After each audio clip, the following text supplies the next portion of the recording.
যেমন কথা ঠিক তেমন কাজ। ফাইল খুললো আর্চিকরের সেদিনের সেই ঘটনার ফাইল খুললো। কি হয়েছিল সেদিনের সেই জাস্টিস চেয়ে পথে নেমেছিলেন এত মানুষ। জাস্টিস মিলবে? এবার সিবিআই এর তদন্তে অসন্তোষ প্রকাশ করে আবার একটি কেন্দ্রীয় এজেন্সিকেই তদন্তের দায়ভার দেওয়া হলো। কার উপর এবার দায়িত্ব, কার এবার তদন্তে? পূর্বাঞ্চলের যুগ্ম ডিরেক্টর সিবিআই এর নেতৃত্বে একটি স্পেশাল ইনভেস্টিগেটিং টিম তৈরি করা হচ্ছে, যে টিম গঠনের 48 ঘন্টার মধ্যে হাইকোর্টকে রিপোর্ট দিতে হবে। বিচারপতি শম্পা সরকার, বিচারপতি তীর্থঙ্কর ঘোষের ডিভিশন বেঞ্চের নির্দেশ। পূর্বাঞ্চলের যুগ্ম ডিরেক্টর সিবিআই এর নেতৃত্বে সিট গঠন করে 48 ঘন্টার মধ্যে হাইকোর্টকে রিপোর্ট দেবে সিট।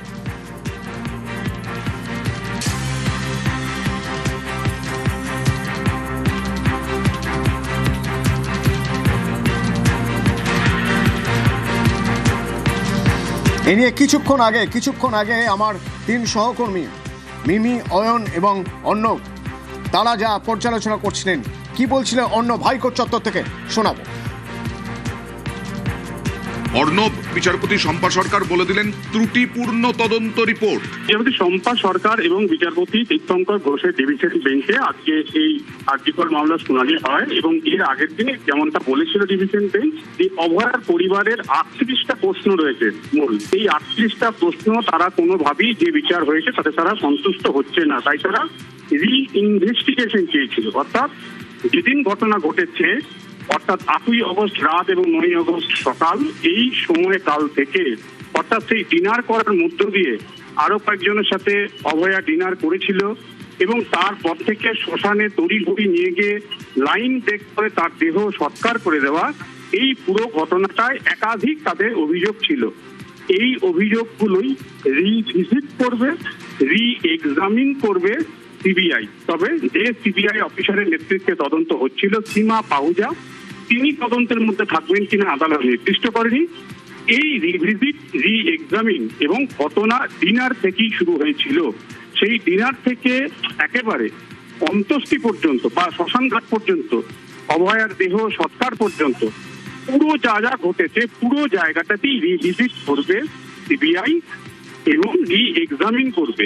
এক্ষেত্রে ইস্টার্ন জোনের যিনি যুগ্ম অধিকর্তার দায়িত্ব সামলাচ্ছেন সিবিআই এর, নিশ্চিতভাবে কোন একজন ডিআইজি আধিকারিকের সিবিআই অফিসার হবেন, তার নেতৃত্বে 3 সদস্যের টিম তৈরি করবে সিবিআই এবং সেই 3 সদস্য কারা হবে সেটা সিবিআই ঠিক করবে। কিন্তু 48 ঘন্টার মধ্যে এই টিম তৈরি করে তদন্ত শুরু করতে হবে। 25শে জুন তারা রিপোর্ট দেবে এবং এক্ষেত্রে পরিবার যা চেয়েছিল কার্যত রি-ইনভেস্টিগেশন, তাতে এই পুনরায় তদন্তের নির্দেশ কলকাতা হাইকোর্ট দিল। এই দিক থেকে অবশ্যই এটা একটা নজিরবিহীন বা নজির হয়ে থাকলো, কারণ একটা বিচার সম্পূর্ণ হয়েছে, বিচারে একজনই দোষী সাব্যস্ত হয়েছে, জেলবন্দি রয়েছে, আমৃত্যু কারাদণ্ড মাথায় নিয়ে সঞ্জয় রায়।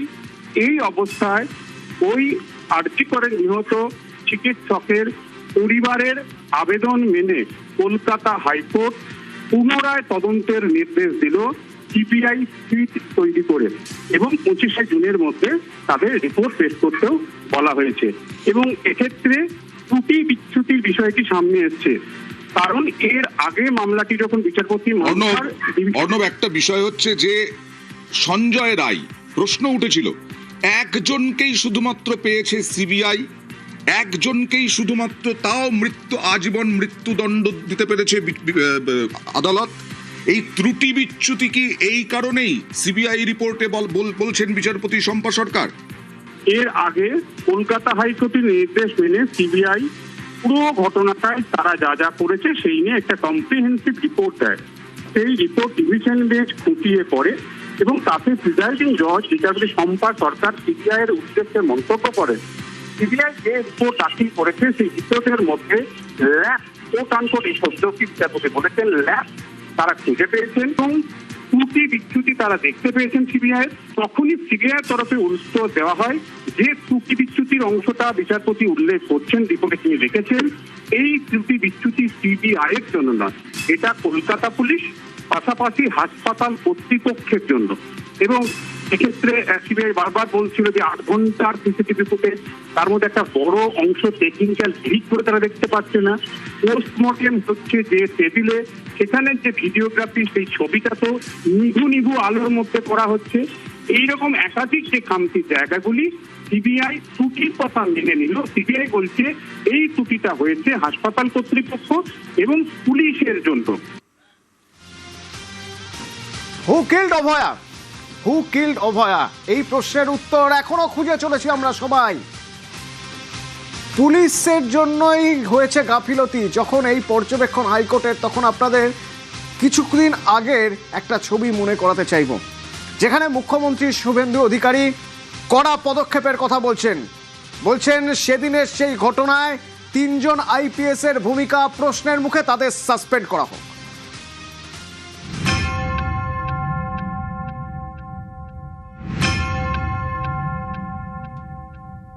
সিচুয়েশনটাকে মিসহ্যান্ডেলিং করা, offer financial one type of bribe, কোনো মন্ত্রী মুখ্যমন্ত্রী দিদেন টাইমে তাদের কোনো ইনস্ট্রাকশন ছিল কিনা, এগুলো আমরা সব বের করবো। 3 জন আইপিএস কে সাসপেন্ড করছি। মিস্টার বিনীত গোয়েল, উনি এখন এডিজি রয়েছেন আইবিতে। আরো 2 জন আইপিএস, শ্রীমতী ইন্দিরা মুখার্জি এবং শ্রী অভিষেক গুপ্তা। সিএস এর গাইডেন্সে HS as per the rules যা আছে, ক্যাডার রুল, সেটা মেনে ডিপার্টমেন্টাল ইনকোয়ারি এবং প্রসিডিংস স্টার্ট করবে।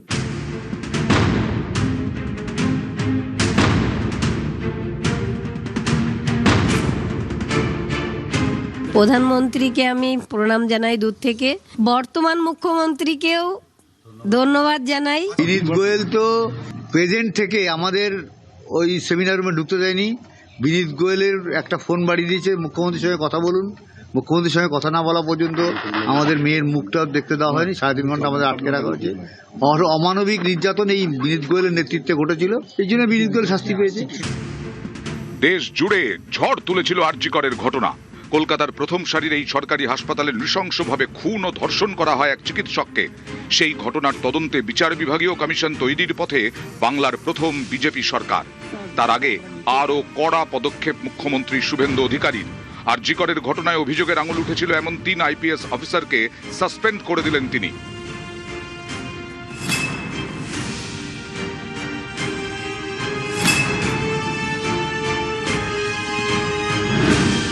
আরজিকর কাণ্ডের সময় কলকাতার পুলিশ কমিশনার ছিলেন বিনীত গোয়েল। তার বিরুদ্ধে তদন্ত ধামাচাপা দেওয়ার অভিযোগ তুলেছিলেন নির্যাতিতার মা বাবা। এখন এডিজি আইবি পদে ছিলেন বিনীত গোয়েল, তাকে সাসপেন্ড করা হলো। সাসপেন্ড করা হয়েছে তৎকালীন ডিসি সেন্ট্রাল ইন্দিরা মুখোপাধ্যায়কে। তার বিরুদ্ধে তথ্য গোপনের অভিযোগ তুলেছিল অভয়ার পরিবার। একজন ডিসি তার প্রেস কনফারেন্সের অ্যাটিটিউড এবং language in front of media, উনার যে বক্তব্যের থ্রোয়িং, এটা নারী সমাজ, মাতৃশক্তি এবং অভয়া ইনসিডেন্ট আমাদেরকে নাড়িয়ে দিয়েছে গোটা পৃথিবীতে, এবং নিশ্চয়ই পশ্চিমবাংলার মান, মর্যাদা, গরিমা সব নষ্ট হয়েছে। সাসপেন্ড করা হয়েছে তৎকালীন ডিসি নর্থ অভিষেক গুপ্তাকে। অভয়ার পরিবারের অভিযোগ, তাদের টাকা দিতে চেয়েছিলেন অভিষেক গুপ্তা। সিচুয়েশনটাকে মিসহ্যান্ডেলিং করা, offer financial one type of bribe, কোনো মন্ত্রী মুখ্যমন্ত্রী দিদেন টাইমে তাদের কোনো ইনস্ট্রাকশন ছিল কিনা, এগুলো আমরা সব বের করবো। মিসহ্যান্ডেলিং আর পরিবারকে বেআইনিভাবে অর্থ অফার করা। আরজি করের তদন্তে বারবারই পুলিশের ভূমিকা নিয়ে প্রশ্ন তুলেছে অভয়ার পরিবার। তথ্য গোপনের অভিযোগ করেছে, তদন্ত ধামাচাপা দেওয়ার অভিযোগ করেছে। 2024-এর 14ই অগস্ট আরজিকর আন্দোলন চলাকালীন রাত দখলের সময় হঠাৎই একদল হামলা চালায় আরজিকরের জরুরি বিভাগে। হাসপাতালের ভেতরে ঢুকে পড়ে লোকজন। প্রশ্ন ওঠে অপরাধ স্থলের সুরক্ষা নিয়ে। এরপরেই আরজিকর কাণ্ডে সিবিআই তদন্তের দাবি জোরদার হয়। কথা রেখেছেন, 3 জন আইপিএস অফিসার সাসপেন্ড হয়েছেন। সবে ফাইল খোলা হয়েছে, অনেক মাথা রয়েছে। সেই রাতে যারা আমার মেয়ের সঙ্গে খাবার খেয়েছিল, না সামনে আসেনি, তাদের আড়াল করে রেখেছেন মমতা ব্যানার্জি। আমাদের কাছে যা তথ্য আছে সব আমরা আমাদের মুখ্যমন্ত্রী শুভেন্দুদাকে দেব।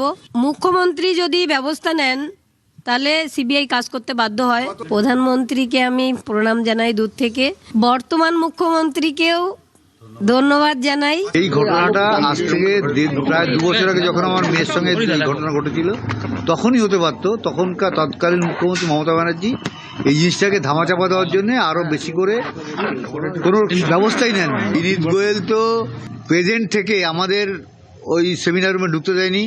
বিনীত গোয়েলের একটা ফোন বাড়িয়ে দিয়েছে, মুখ্যমন্ত্রীর সঙ্গে কথা বলুন। মুখ্যমন্ত্রীর সঙ্গে কথা না বলা পর্যন্ত আমাদের মেয়ের মুখটাও দেখতে দেওয়া হয়নি। 3.5 ঘন্টা আমাদের আটকে রাখা হয়েছে। অমানবিক নির্যাতন এই বিনীত গোয়েলের নেতৃত্বে ঘটেছিল, এই জন্য বিনীত গোয়েল শাস্তি পেয়েছে। মুখ্যমন্ত্রী তো বলেছেন, প্রথম দিন থেকে বলে আসছেন যে আর জি করের মাটি খুঁড়ে যত অপরাধ আছে সবাইকে বের করবেন। অবশ্যই করবেন। ভরসা আছে, অবশ্যই আছে। পুলিশ বা রাজ্য সরকারের হাতে তদন্ত ছিল এবং তাতে আপনারা আপত্তি করেছিলেন বলেই তো সিবিআই তদন্ত হয়েছিল। সেই সিবিআই বলল রাজ্য সরকার বা কলকাতা পুলিশ যাকে অ্যারেস্ট করেছে সেই হচ্ছে আসল অপরাধী। কোনো রাজনৈতিক স্লোগানের মাধ্যমে কাউকে কাউকে টার্গেট করে উইশ লিস্ট একটা ফ্রেম করা হচ্ছিল, সেটা যেন আজ সরকারে আসার সুযোগ নিয়ে রাজনৈতিক স্লোগানের প্রশাসনিক মান্যতা, সিবিআইকে অযোগ্য, সিবিআইয়ের তদন্ত অসম্পূর্ণ, এরম একটা ভাবমূর্তি তৈরি করে দিয়ে এটা আইনিভাবে সম্ভব কিনা এটা আইনজ্ঞরা খতিয়ে দেখবেন।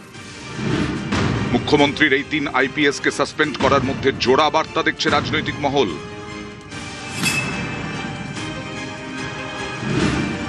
বামেদের অভিযোগ ছিল আরজি করের ঘটনাকে রাজনৈতিক স্বার্থে কাজে লাগিয়েছে বিজেপি। নির্যাতিতার মাকে প্রার্থী করেছে, অথচ সিবিআইয়ের তদন্ত বেশি দূর এগোয়নি। 3 IPS এর বিরুদ্ধে ব্যবস্থা নিয়ে এই প্রচারকে উড়িয়ে দিল বিজেপি সরকার। 3 IPS কে সাসপেন্ড করার অর্থ এই তথ্য কেন্দ্রীয় সরকারের কাছেও যাবে। এই অফিসারদের সার্ভিস বুকে দাগ লেগে গেল। 3 শীর্ষস্থানীয় পুলিশ কর্তার বিরুদ্ধে ব্যবস্থা নিয়ে মুখ্যমন্ত্রী গোটা বাহিনীকে বার্তা দিলেন, আইন মেনে কাজ না করলে কাউকে রেয়াত করা হবে না। 3 জন IPS কে সাসপেন্ড করছি। মিস্টার বিনীত গোয়েল, উনি এখন এডিজি রয়েছেন আইবিতে। আরো 2 জন IPS, শ্রীমতী ইন্দিরা মুখার্জি এবং শ্রী অভিষেক গুপ্তা। CS এর গাইডেন্সে HS as per the rules যা আছে ক্যাডার রুল, সেটা মেনে ডিপার্টমেন্টাল ইনকোয়ারি এবং প্রসিডিংস স্টার্ট করবে। নিউজ 18 বাংলা।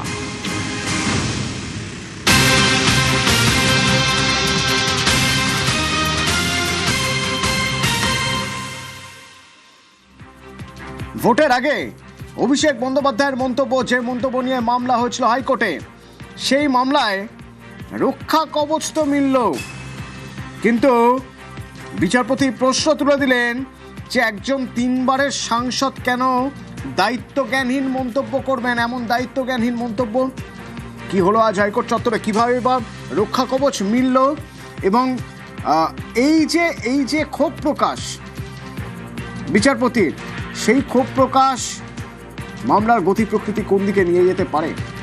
অর্ণব রয়েছেন আমার সঙ্গে সরাসরি হাইকোর্ট চত্বর থেকে। অর্ণব, কি মনে হয়? দেখো, মামলা ইতিমধ্যে নির্দেশ দান করেছে বিচারপতি সৌগত ভট্টাচার্য এবং মামলা জুলাই মাসে আসবে 3য় সপ্তাহে, এবং এই মামলাতে কলকাতা হাইকোর্টের অনুমতি ছাড়া দেশের বাইরে যেতে পারবেন না অভিষেক বন্দ্যোপাধ্যায়। এবং তদন্তের স্বার্থে বিধাননগর সাইবার থানার পুলিশ অভিষেক বন্দ্যোপাধ্যায়কে তাকে ডেকে পাঠাতে পারে নোটিশ দিয়ে। তবে নোটিশ তাকে ডেকে পাঠানোর সময়ের গ্যাপ, অর্থাৎ 48 ঘন্টার আগে নোটিশ দিয়ে তাকে ডেকে পাঠাতে হবে, এবং তদন্তের সহযোগিতা অভিষেক বন্দ্যোপাধ্যায়কে করতে হবে। এবং এক্ষেত্রে কোনো রকম গ্রেপ্তারের মতো বা কোনো পুলিশি কড়া পদক্ষেপ অভিষেক বন্দ্যোপাধ্যায়ের বিরুদ্ধে করতে পারবে না। এক্ষেত্রে বিধাননগর পুলিশ এই নির্দেশও কলকাতা হাইকোর্ট দিয়েছে। তবে সবথেকে যেটা গুরুত্বপূর্ণ ছিল, বিচারপতি সৌগত ভট্টাচার্য তিনি এই মামলার শুরুতেই যখন অভিষেক বন্দ্যোপাধ্যায়ের আইনজীবী কল্যাণ বন্দ্যোপাধ্যায় সওয়াল করতে যান, তার উদ্দেশ্য করে বলেন যে 3 বারের সাংসদ, সর্বভারতীয় তৃণমূল কংগ্রেসের সাধারণ সম্পাদক, তিনি কেন এরকম ইররেসপন্সিবল বা দায়িত্ব জ্ঞানহীন মন্তব্য করবেন। কারণ তিনি যদি এই মন্তব্য করেন তার অবশ্যই তার অন্য একটা রিপারকেশন হয়। শুধু তাই নয়, 4 তারিখ মে মাসে যদি ফলাফল ভোটের অন্যরকম হতো তাহলে পরিস্থিতি কোন দিকে যেত, এই প্রশ্নও তোলেন বিচারপতি। যদিও কল্যাণ বন্দ্যোপাধ্যায় পাল্টা বলেন যে শান্তিপূর্ণ থাকতো, আইন শৃঙ্খলা পরিস্থিতি স্বাভাবিক থাকতো যদি অন্য ফল হতো। তখনই বিচারপতি বলেন এই রাজ্যে ভোটের যে ইতিহাস, সেই ইতিহাস কিন্তু সে কথা বলে না। এতে কার্যত কিছুটা হলো তৃণমূল কংগ্রেসের সাংসদও বটে কল্যাণ বন্দ্যোপাধ্যায়, তিনি সরাসরি 2021-এর পোস্ট পোল ভায়োলেন্সকে কলকাতা হাইকোর্ট উস্কে দিতে চাইছে এমনটা বুঝতে পেরে তিনি 1967-69 সালের খাদ্য আন্দোলনের অবস্থার কথা তুলে ধরেন। অর্থাৎ এই ভোট পরবর্তী বা ভোট সময়কার অশান্তি, রাজনৈতিক ইতিহাস, হিংসা, সেটা 1967 সাল থেকে এই রাজ্যে বিরাজ করছে, এই প্রসঙ্গও টেনে বসেন। কিন্তু শেষমেশ বিচারপতি সৌগত ভট্টাচার্য আরও নির্দিষ্ট করে তার মন্তব্য করে বুঝিয়ে দেন, যিনি সাংসদ, যিনি সর্বভারতীয় এক দলের সাধারণ সম্পাদক, তার মুখ থেকে এই ধরনের মন্তব্য আশা করা যায় না, এবং শেষমেশ তিনি এই ধরনের নির্দেশ দিয়েছেন। তবে একই সঙ্গে এক্ষেত্রে 26শে এপ্রিল তিনি যে মন্তব্য করেছেন অভিষেক বন্দ্যোপাধ্যায়, কেন মন্তব্য করেছেন তার উত্তর দিয়েছেন অভিষেকের আইনজীবীরা। তারা বলেছেন সেই সময়তে স্বরাষ্ট্রমন্ত্রী কিছু বক্তব্য রেখেছিলেন, যদিও এই বিষয়টি আর বেশি দূর এগোতে দেননি, কেন পারদ চড়ছে দেখে বিচারপতি স্পষ্ট জানিয়ে দেন যেহেতু স্বরাষ্ট্রমন্ত্রীর কোনো মন্তব্য নিয়ে এখানে মামলা নেই, কাজেই সেই বিষয়টা নিয়ে আদালত কোনো রকম বিবেচনা বা কোনো কথাবার্তা এখানে বলবে না। শেষমেশ মামলা শেষ হয়, অভিষেক বন্দ্যোপাধ্যায়কে নির্দেশ রক্ষা কবচ, এবং তিনি দেশ ছাড়তে পারবেন না আদালতের অনুমতি ছাড়া, এবং তাকে তদন্তে সহযোগিতা করতে হবে। ধন্যবাদ অর্ণব। তো আইনজীবীরা আজ কি বললেন, এই রক্ষা কবচ মিলল 31শে জুলাই পর্যন্ত, তা নিয়ে মামলাকারীর আইনজীবী এবং অভিষেক বন্দ্যোপাধ্যায়ের আইনজীবী তারা কি বলেন একবার শুনবো। আমরা কোর্টের থেকে প্রোটেকশন চেয়েছিলাম, কারণ আমাদের এটা মনে হচ্ছে এটা রাজনৈতিক উদ্দেশ্য প্রণীতভাবেই কমপ্লেনটা করা হয়েছে, এবং কোর্ট ওনাকে প্রোটেকশন দিয়েছে যে ওনার কাছে কোনো কোয়ার্সিভ অ্যাকশন নেওয়া যাবে না, অ্যারেস্ট করা যাবে না, আর ইনভেস্টিগেশন যেমন চলবে, ওনার যা যা পুলিশের যা ওনার থেকে জানার থাকবে সেটা পুলিশ জানতে পারে, কিন্তু নোটিশ দিলে 48 আওয়ার্সে 48 ঘন্টার নোটিশ ওনাকে দিতে হবে, এবং তারপরে উনিকে কমপ্লাই করবেন। মাননীয় মহামান্য আদালত অন্তত 3বার এই মন্তব্য করেছেন যে এরকম সুপার পাওয়ার পোস্টে এবং এই রকম ব্যক্তিত্ব হওয়ার পরেও ইনি এই ধরনের উস্কানিমূলক মন্তব্য কীভাবে করলেন, ওনার কাছেও এটা আশ্চর্যের ব্যাপার, এবং এই তদন্ত হওয়া উচিত। বিএনএসের সেকশন অনুযায়ী ওনাকে 48 ঘন্টা আগে নোটিশ দেওয়া হবে, সেই নোটিশ অনুযায়ী উনি হাজিরা দেবেন। নোটিশের মান্যতা না দেন তাহলে তদন্তকারী সংস্থা কোর্টে এটা মেনশন করে কোর্ট যেটা বিচার করবেন সেই ধরনের অর্ডার পাস করবেন। রক্ষা কবচ দিল অভিষেককে নীতিশিক্ষা হাইকোর্টের। আর শ্রমিক ভট্টাচার্য বিজেপি রাজ্য সভাপতি খোঁচা দিচ্ছেন যে ভোটের পর অভিষেক কোথায়। অমিত শাহকে দেখতে চাইছিলেন, ব্যাকুল হয়ে উঠেছিলেন অমিত শাহকে দেখবার জন্য 4 তারিখ দুপুরে। আমরা ওনার তো সময় নেই, ব্যস্ত মানুষ, আমরা ব্যবস্থা করে দিচ্ছি গ্রিন করিডোর করে, কোনো অসুবিধা হবে না, এয়ারপোর্ট পর্যন্ত পৌঁছেছে। উনি একটু বেরিয়ে আন্দোলন করুন, ঠিকঠাক লাগবে। ফলতা উপনির্বাচনে কোনো প্রচার নেই, পোস্টার নেই, বিজেপির পতাকা খোলার লোক রাস্তায় নেই, আর তৃণমূল কংগ্রেসের পতাকা লাগানোর কেউ নেই। কোন মন্তব্য? আরামবাগের সেই মন্তব্য আপনাদের শোনাবো, যে মন্তব্য থেকে এই মামলা, যে মামলায় রক্ষা কবচ অভিষেক বন্দ্যোপাধ্যায়। 7 তারিখে তৃণমূল আরামবাগ জিতুক বা হারুক, আমরা গতবারও আরামবাগ হেরেছিলাম, গোঘাট হেরেছিলাম, খানাকুল হেরেছিলাম, পুরসুরা হেরেছিলাম, কিন্তু উদারতা পার পেয়ে গেছিলে। এবার আমি নিজে দায়িত্বে থাকবো। 4 তারিখ 12টার পরে কোন জল্লাদের কত ক্ষমতা আর কার দিল্লির বাবা কাকে বাঁচাতে আসে আমি 4 তারিখ দেখব। একই রকম বক্তব্য ফলতার প্রথমবার নির্বাচনে, দ্বিতীয় দফায় যখন ফলতার প্রথম নির্বাচন হয়েছিল, যে নির্বাচন পরে, সেই নির্বাচনের পরে আজ পুনর্নির্বাচন হচ্ছে। সেই আগের নির্বাচনের সময় ফলতা দাঁড়িয়ে কি বলেছিলেন শুনুন। জাহাঙ্গীর আমাকে আস্তে আস্তে বলেছে, দাদা সব দিয়েছো, একটা বৈদ্যুতিক চুল্লি করে দিতে হবে। আমি ভাবলাম 4 তারিখ ফল বেরোনোর পর কিছু লোক তো হার্ট অ্যাটাক করবে, তাদের সৎকারটাও ভালো করে করা আমাদের উচিত।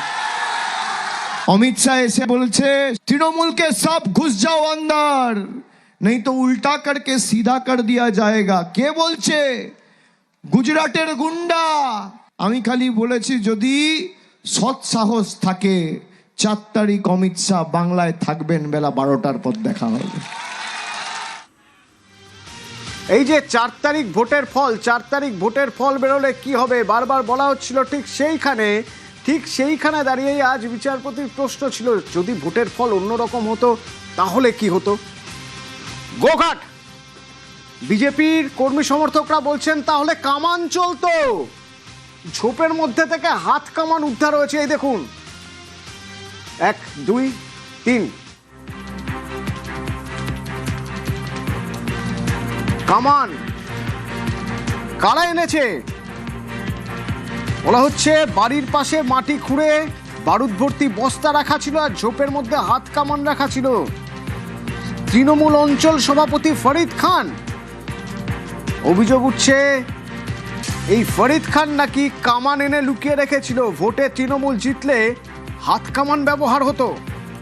পরবর্তীকালে যে হিংসার ওরা বাতাবরণ তৈরি করছিল, ভোটের 4 তারিখের রেজাল্টে ওরা যদি জিততো, তৃণমূল শাসক দল জিতলেই এখানে ব্যাপক হারে সন্ত্রাস করার জন্য ওরা বিভিন্ন জায়গা থেকে অস্ত্রশস্ত্র মজুত করেছিল। তো এখানকার তৃণমূলের দাপুটে নেতা ফরিদ খান, তার ভাই আছে শাহজাহান, এরা হচ্ছে এই এলাকাতে, এই পশ্চিমপাড়া অঞ্চল এবং এই পাশাপাশি যে অঞ্চলগুলোতে দীর্ঘ 15 বছর নির্বিচারে সন্ত্রাস চালিয়ে গেছে, লুট করেছে, লোকের কাছ থেকে জরিমানা করেছে, কোটি কোটি টাকার সম্পত্তি করেছে এই ফরিদ খান।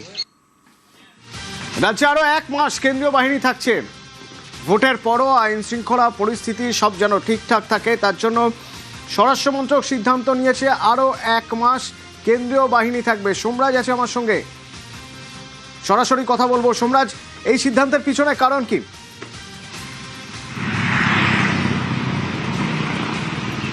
দেখো, রাজ্য সরকারের তরফেই অনুরোধ জানানো হয়েছিল কেন্দ্রীয় স্বরাষ্ট্র মন্ত্রককে যাতে আরও 1 মাস এ রাজ্যে কেন্দ্রীয় বাহিনী থাকে, এবং সেই অনুরোধ মেনেই কেন্দ্রীয় স্বরাষ্ট্র মন্ত্রকের তরফে আরও 500 কোম্পানি কেন্দ্রীয় বাহিনী এ রাজ্যে আগামী 20 জুন পর্যন্ত মোতায়েনের সিদ্ধান্ত নেওয়া হয়েছে।